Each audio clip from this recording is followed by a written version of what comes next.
Pakistan's most watching legal awareness YouTube channel.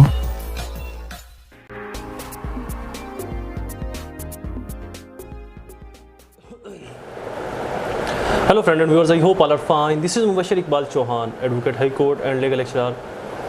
Legal lectures की drafting and pleading series के अंदर और public awareness की सीरीज़ के अंदर भी आज हम पढ़ेंगे डिसोल्यूशन ऑफ मैरिज, तनसीख निकाह। अगर कोई औरत किसी मर्द से अलहदगी इख्तियार करना चाहे तो कानून ऐसी कौन कौन सी उसको रेमेडीज़ प्रोवाइड करता है जिससे वो किसी मर्द से निकाह को ख़त्म कर सकती है, अलहदगी करवा सकती है बाइज़्ज़त तरीके से, बगैर डिस्टर्बेंस क्रिएट किए। और स्पेसिफिक क्या कोई ऐसा लॉ मौजूद है और उस लॉ के अंदर ऐसी कौन सी ग्राउंड्स हैं? क्या औरत मर्द को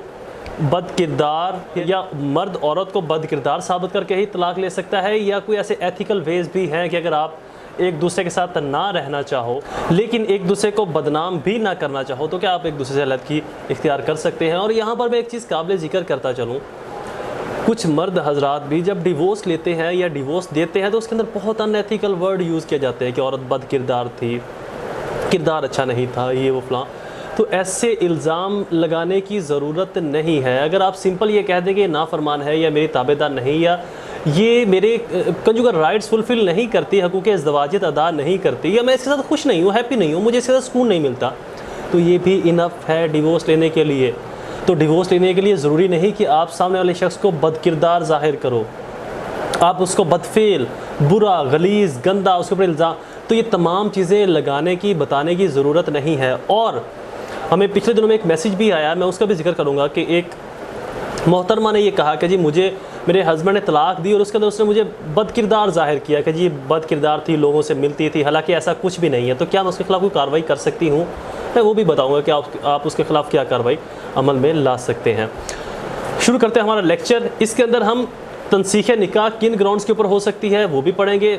the dissolution of marriage act 1939 के तहत, और तनसीख निकाह का दावा कैसे लिखा जाता है, तैयार कैसे किया जाता है, किस कोर्ट में सबमिट करवाया जाता है, तलाक की जो डिग्री है कितने दिनों तक मिल जाती है, इन तमाम चीज़ों को कंप्रीहेंसिवली डिस्कस करेंगे।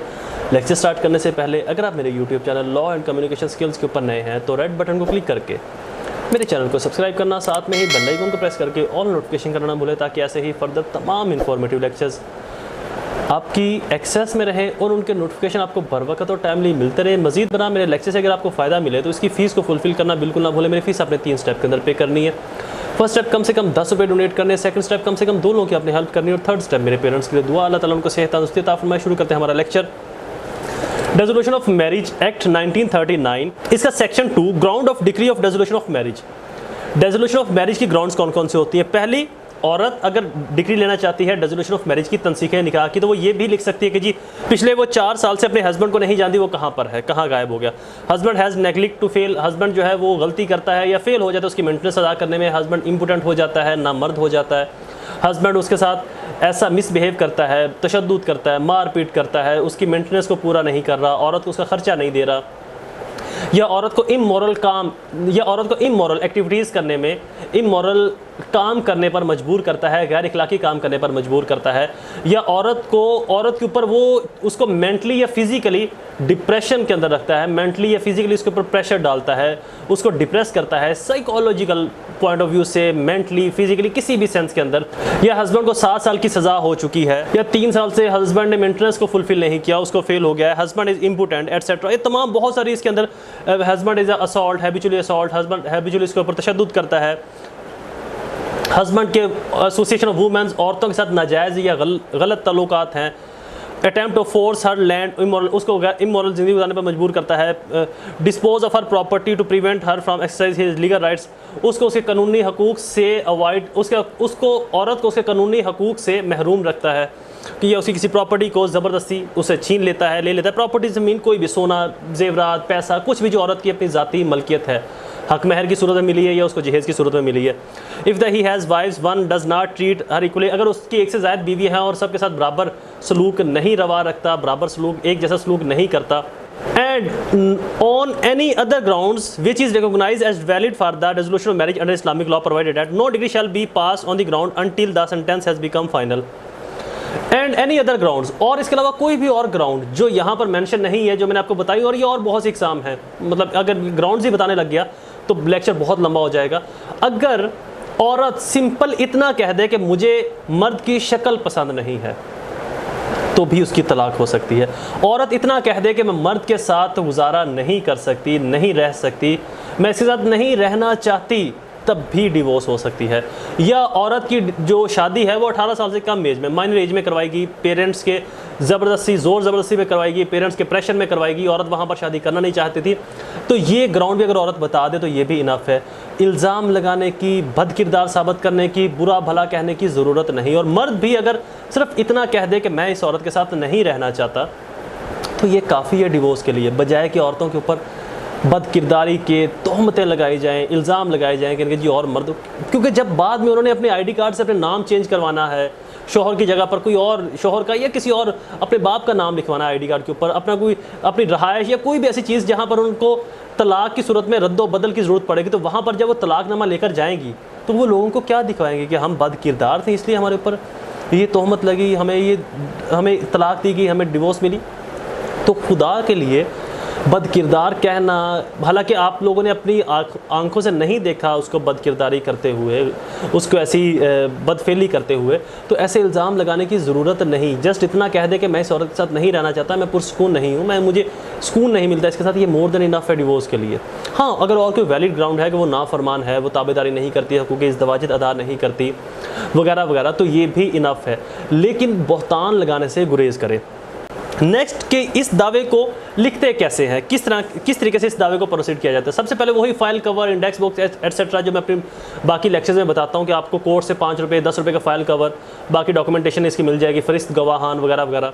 बाकी आपको कोर्ट से इसकी डॉक्यूमेंटेशन मिल जाएगी। सबसे पहले बादालत जनाब किसको आपने लिखना है, फैमिली कोर्ट को, फैमिली जज साहब को। ए जो मदैया है बनाम बी जो मुद्दा अलैह है, जो उसका शोहर है। दावा तनसीख निकाह, जनाब अली मदैया हसब ज़ैल अर्ज़ परदाज है, मदैया की मुद्दा अलैह से जो शादी है वो 2017 की फ़लाँ डेट को शरिया मुहम्मदी के मुताबिक बमुकाम लाहौर में तय पाई थी। अब यहाँ पर अगर मदैया रुखसत हो चुकी तो आपने ये बताना कि मदैया मुद्दा अलैह के साथ रुखसत हो चुकी थी और 2 साल तक या साल तक ही अपने ताल्लुकात अच्छे उसके साथ चलते रहे, अच्छी लाइफ गुजारते रही। अगर रुखसत नहीं हुई तो आप, जो मेरा ये केस है इसके अंदर जो मदैया है वो रुखसत नहीं हुई, तो यहाँ पर मैं आपको यही बताऊँगा अगर मदैया रुखसत हो चुकी तो आप पैरा नंबर 2 के अंदर ये चेंज कर सकते हैं, जो भी आपका सर्कमस्टेंशियल केस होगा। मैं जैसे आपको खाका बता रहा हूँ कि इस खाके के मुताबिक आप केस को फाइल करें। दूसरी हेडिंग में अगर मदैया रुखसत होगी तो वो लिख दे, अगर नहीं हुई तो मेरी केस के अंदर मदैया रुखसत नहीं हुई थी तो मदैया रुखसत नहीं हुई, अपने अहले खाना के साथ ही रह रही है। थर्ड हेडिंग ये कि सी और डी जो कि मुद्दा लेकर रिश्तेदार इन्होंने मदैया के भाई को और इसके बाप को कत्ल कर दिया है, उसको दुश्मनी के अंदर उनको मार दिया है। फोर्थ पॉइंट ये कि मुतज़क्करा बाला कत्ल की दुश्मनी के नतीजे में दोनों ख़ानदान के दरमियान में काफ़ी रंजिश आ गई और मदैया शोहर के साथ या शोहर के घर में आबाद नहीं होना चाहती, किसी नफ़रत की बुनियाद पर, दिली उकताहट की बुनियाद पर, किसी भी वजह से। तो आप जो भी आपका केस होगा उस हिसाब से कि मदैया आप शोहर के साथ ज़िंदगी नहीं गुजारना चाहती, उसके साथ नहीं रहना चाहती, चूँकि उसको अपने भाई और बाप के अंदर उसके शोहरों का, चूँकि उसके रिश्तेदार उनके घर में आते जाते हैं तो इसलिए वो उस घर में नहीं जाना चाहती। ये कि माबैन फ़रीक़ैन सख्त दुश्मनी भी हो गई है, जो मुद्दा अलैह और मदैया है इनके दरमियान में, इन दोनों ख़ानदानों के दरमियान में भी, जो मदैया का शोहर है उसके ख़ानदान के दरमियान में भी सख्त दुश्मनी हो गई है, सख्त नफ़रत और बगावत और अदावत पनप चुकी है, अदावत पैदा हो चुकी है। ये कि मदैया बवजूहात तनसीख निकाह की हकदार है। ए या अलीफ ये कि माबैन ख़ानदान फ़रीक़ैन कत्लों के बाद दुश्मनी की वजह से मदैया को मुद्दा अलैह के ख़ानदान से सख्त जान का ख़तरा है। बे माबैन दुश्मनी की वजह से सख्त नफ़रत हो चुकी है, ये आप लिख दीजिएगा। पैरा नंबर 7 7वीं हेडिंग ये कि मुद्दा अलैह को हर चंद के ज़रिए, कुछ लोगों के ज़रिए ये कहलवाया गया कि मदैया को तलाक़ सलासा देकर आज़ाद कर दिया जाए, लेकिन वो तलाक़ देने से इनकारी है। 8वीं हेडिंग ये कि बनाए दावा, जो दावा करने की वजह है, ये फ़लाँ डेट को, जिस दिन मर्डर हुआ है, जिस दिन इनका ये मर्डर हुआ था, मैंने ये बनाए दावा वो लिखी है, जिस दिन इनका मर्डर हुआ है उस दिन से ये बनाए दावा काज ऑफ एक्शन क्रिएट हुई है, जो कि फ़रीक़ैन के ख़ानदान के दरमियान में सख्त दुश्मनी और नफ़रत पैदा होगी। और मदैया ने मुद्दा अलैह से तलाक़ सलासा की डिमांड की, दरख्वास्त की, तलाक़ सलासा देने के लिए कहा, लेकिन मुद्दा अलैह इनकारी है। 9th हेडिंग 9वां पैरा ये कि मदैया लाहौर की रहायशी है, ये कि मदैया फ़लाँ शहर लाइक लाहौर की रहायशी है और अदालत फैमिली कोर्ट लाहौर को ये केस सुनने का इख्तियार है। 10th हेडिंग 10वां पैरा ये के मुताबिक कानून कोर्ट फीस जितनी भी है 15 रुपीज़ दावा हिजा के साथ चस्पा कर दी गई है। बहालात बाला इस्तदा है कि तनसीख निकाह मदैया बरखलाफ मुद्दा अलैह डिक्री सादर फरमाई जाए। अल अर्ज़ नीचे नाम मदैया का और दस्तखत, उसके नीचे बजरिया counsel like Mubashar Iqbal Chauhan advocate high court office so and so. और उसके बाद नेक्स्ट पेज के ऊपर आपने बयान हल्फी देना है। बयान हल्फी के अंदर आप क्या लिखते हो, ये कि पैरा नंबर 1 से लेकर 7 तक मेरे बेहतरीन इल्म के मुताबिक और पैरा नंबर 8 से 10 तक मेरे बेहतरीन यकीन के मुताबिक तमाम अल्फाज दुरुस्त और सही हैं, और अगर इनके अंदर कोई गलती हुई तो मैं उसका लायबिल लूँगा। बेहतरीन इल्म के मुताबिक इसलिए लिखा जाता है कि ये चीज़ें मेरे इल्म में आई और मैं कोर्ट को बता रहा हूँ, हो सकता है मेरे इल्म में गलत आई हो, तो लिहाजा यहाँ पर आप एक्सक्यूज़ लेकर रिवर्ट कर सकते हो। लेकिन जब आप यकीन लिख दो तो उसके ऊपर रिवर्ट नहीं किया जाता। तो इसलिए वकला साहबान वो चीज़ें जो किसी डेट से कंसर्न करें, किसी ख़ास हालात वाक़या से डील करें, वहाँ पर बेहतरीन इल्म के मुताबिक, और जो अथेंटिक हो, पता हो निकाह नामा है, निकाह हुआ है, फ़लाँ फ़लाँ मैंने इससे बात की थी, मुझे पता है मदैया को कि मेरे यकीन के मुताबिक, तो उन चीज़ों को यकीन के मुताबिक लिखा जाता है। इसलिए मेरे बेहतरीन इल्म और बेहतरीन यकीन के मुताबिक इस वजह से लिखा जाता है, ताकि अगर बेहतरीन इल्म में रिबर्टल हो या उसके अंदर कोई ऐसी कॉन्फ्लिक्शन आ जाए, कॉन्फ्लिक्ट आ जाए, या आपके इल्म में कुछ और आया हो, एक्चुअल में कुछ और हुआ हो, तो आप कम से कम ये एक्सक्यूज़ ले सकते हैं। उसके नीचे अल अबद, नीचे मदैया का नाम, उसका दस्तखत, और फिर आपने इसको दायरी ब्रांच फैमिली कोर्ट की सबमिट करवा देना है। वहाँ से एक केस फैमिली जज साहब के पास मार्क होगा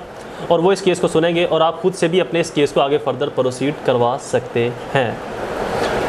आई होप ये लेक्चर आपके लिए फ़ायदेमंद साबित हुआ होगा। ऐसे ही इन्फॉर्मेटिव लेक्चर्स को सुनने के लिए हमारे चैनल को सब्सक्राइब जरूर कीजिए, बेल आइकन को प्रेस ज़रूर कर लें। दोबारा हाजिर होऊंगा एक नई इन्फॉर्मेटिव सीरीज़ में, एक नए लेक्चर के साथ। तब तक मुझे अपनी दुआ में ज़रूर याद रखें। अल्लाह ताला आप सबका हामी नासिर हो। वस्सलाम।